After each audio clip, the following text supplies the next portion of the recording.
अपने को जो भी समय उठते हैं, उठकर फ्रेश हो करके, मैंने ब्रह्म ध्यानम में आपको बताया था कि एक बार महीने में,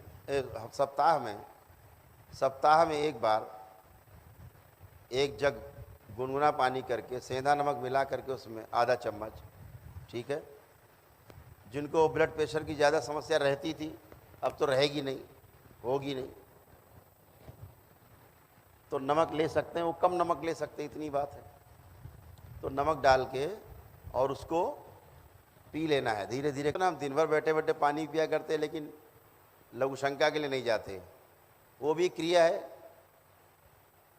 इनकमिंग चल रही, आउटगोइंग बंद, तो वो भी ध्यान से होता है। तो क्या करना है कि पानी पिया, पानी पीने की क्या है, ये आजकल फैशन बन गया है, ये भी समझो आप। फैशन क्या फैशन है? बोतल हाथ में, बोतल हाथ में खोला, 4-6 घूंट पिए, फिर बंद, बात करने घूम रहे, फिर पिया कभी। ये गलत तरीका है, एकदम गलत है। पानी जब भी पिए पेट भर के पिए, पेट भर माने इच्छा भर के, जितनी आपकी इच्छा है। आधे गिलास की इच्छा हो रही तो आधा गिलास पिए, 1 गिलास जल पीने की इच्छा हो रही तो 1 गिलास पिए, और 2 गिलास पीने की इच्छा हो रही 2 गिलास पिए। इच्छा से ज़्यादा नहीं पीना है, कम भी नहीं पीना है। अभी हम क्या करते, प्यास तो लग रही लेकिन 4 घूंट पिए, गिलास रख दिया, ऐसे नहीं पीना है। क्यों पीना है, बार बार क्यों नहीं पीना, थोड़ा थोड़ा? अगर थोड़ा थोड़ा बार बार पिएंगे तो शरीर की अपनी एक आदत बन जाएगी।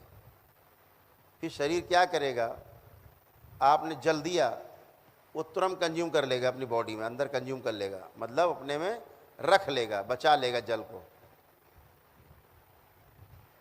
तो बचा लेगा तो क्या होगा, बाहर नहीं निकलेगा। और जब आप ज़्यादा इच्छा भर के पिएंगे तो उतना ही जल लेगा शरीर के अंदर जितनी उसकी आवश्यकता है, बाकी बाहर कर देगा। लेकिन आप थोड़ा थोड़ा करके पिएंगे तो शरीर ये समझ जाएगा कि इसको जल की ज़्यादा ज़रूरत है, तो बॉडी में वो जल बढ़ने लगेगा, जल तत्व बढ़ जाएगा, फिर आपको बीमारी बनेगी उससे शरीर की, ठीक है ना। तो जब भी पीना है तो पूरा पीना है। अभी 100 में से 75% लोग लगभग यही नहीं जानते कि भूख होती क्या है। थोड़ा सा लगा कि पेट खाली है, अरे लाओ भाई कुछ है, नहीं मिला तो समोसा ही मिल गया।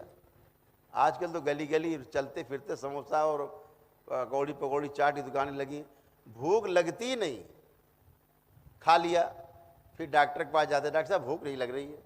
अरे भैया भूख तुमने लगने ही नहीं दी, तुमने भूख ही मार दी अपनी। शरीर को अभ्यास हो गया भूख ना लगने का। थोड़ा थोड़ा खाना क्या होता है, शरीर का अभ्यास बन गया, तो भूख का पता नहीं, तो क्या होगा, धीरे धीरे शरीर को भूख लगनी बंद हो जाएगी। तो जब भूख लगे तो एकदम ऐसी भूख लगे कि वह प्राण निकल जाएंगे। अगर उस समय आप खाना खाते हैं तो क्या होगा, शरीर भोजन को बहुत अच्छे से पचाएगा, बहुत अच्छे से पचाएगा। और जब अच्छे से पचाएगा तो शरीर में लगेगा भी, और पेट भी साफ रहेगा। पेट साफ रहेगा तो सारा सिस्टम साफ रहेगा, आपका खून साफ रहेगा, सब साफ रहेगा। तो भोजन तभी करें जब भूख लगी। घड़ी ना देखी कि यार 1 बजे भोजन का टाइम है, 1:30 बजे। घड़ी देख के भोजन करने वालों को कब्ज रहता है, और भूख देख करके भोजन करने वालों को हमेशा आनंद रहता है। भूख लगती तो भूख लगे तो खाना खाओ, ये नहीं कि अभी खा के उठे, किसी मित्र के यहाँ पहुँचे, उसने कहा चाय पी लो, आपने कहा नहीं नहीं, अरे पी लो यार 1 कप चाय, लाओ अच्छा। अब साथ में नमकीन आ गई, कुछ पकौड़ी कौड़ी आ गई, वो भी आपने जीम ली 1-2, और चाय वाय पी ली। अब ये एक्सेस है, अब ये आपकी भूख में समस्या पैदा करेगा आगे, पक्का है। बिना भूख के आपने खाया, बिना भूख के खाना, बिना भूख के पीना, ये केवल रोग पैदा करते हैं शरीर के। और बिना निद्रा के सोना मानसिक रोग पैदा करता है। नींद नहीं आ रही, फिर भी लेट गए बिस्तर पे, अब लेटोगे तो चक्री चलेगी, फिर चक्री घूमना शुरू होगी। यही मानसिक रोग, आप विचारों को घना करते जाएंगे। तो जब भी चक्री का नंबर आए तो दरबार की तरफ ध्यान दो, क्या ध्यान देना है, कहाँ ध्यान टिकाना है अपना, अपने ऊपर। हम लेटे हैं और हमारा शरीर क्या कर रहा है, क्या सोच रहा है, सोच क्या रहा है। अभी आप ये सोचोगे कि भाई एक सोचने वाला है, दूसरा नज़र रखने वाला है, दूसरा कहाँ से आ गया, है तो एक ही, चेतना तो एक ही है, ध्यान तो एक ही जगह हो सकता है, दो जगह हो नहीं सकता।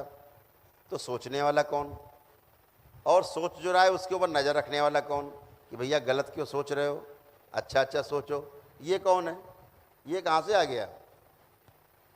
तो ये आता है आपके ही अंदर मौजूद है, जीवन में आपके क्रियाओं के रूप में मौजूद है।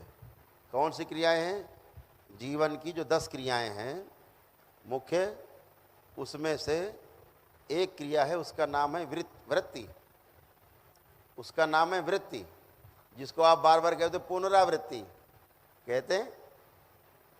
तो वृत्ति जो है कैसी है, जीवन का एक भाग है। आत्मा, बुद्धि, चित्त, वृत्ति और मन, ऐसे 5 चीज़ें। मन के ऊपर वृत्ति की दृष्टि बनी रहती है, वृत्ति के ऊपर चित्त की दृष्टि बनी रहती है, चित्त के ऊपर बुद्धि की दृष्टि बनी रहती है, और बुद्धि के ऊपर आत्मा की दृष्टि बनी ही रहती। इसीलिए आपको क्या सही है क्या गलत है इसका पहले से पता रहता है, करने में फेल हो जाते हैं, जो होगा देखा जाएगा, कर डालो, लेकिन दृष्टि बनी हुई है, इसीलिए आप देख पा रहे हो सब। तो मन जब भागता है उसको पकड़ के लाने वाला, हम कहते हैं भाई ध्यान करो, तो पता लगे बम्बई पहुंच गए। तो किसने देखा बम्बई पहुंच गए आपके अंदर, तो वृत्ति ने, ये नज़र रखती है। तो देखा और फिर आप तुरंत आ जाते हो, मन तो चोर है, अरे देख लिया, फिर वापस आ गए, यहीं वर्तमान में आ गए। तो वृत्ति क्या करती है, आपको वर्तमान में बार बार खींच के लाती है, और वर्तमान में रहना ही ध्यान है। इसके लिए आवश्यक नहीं कि आप आसन और मुद्रा लगा के बैठ जाएं, उठे ना 10 घंटे, ध्यान है, वो ध्यान कर रहे हैं आप, लेकिन ध्यान पूर्वक हर काम करना ये भी ध्यान है। जैसे आप ध्यान से सुन रहे हैं, ध्यान से आप सुन रहे हैं, यह भी ध्यान है।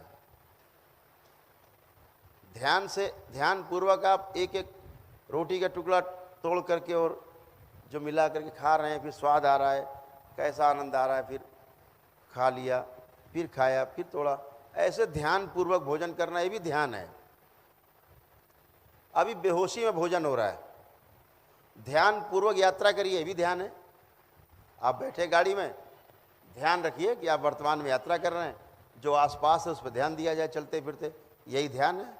इसके लिए मुद्रा लगा के आंख बंद करने की आवश्यकता नहीं, चलते फिरते देखते सुनते ध्यान से सुना जाए, ध्यान पूर्वक देखा जाए, है ना, यही ध्यान है। तो भूतकाल में चले जाना, भविष्य में उड़ जाना, ये क्या है, ये केवल अपनी एनर्जी को नष्ट करना है।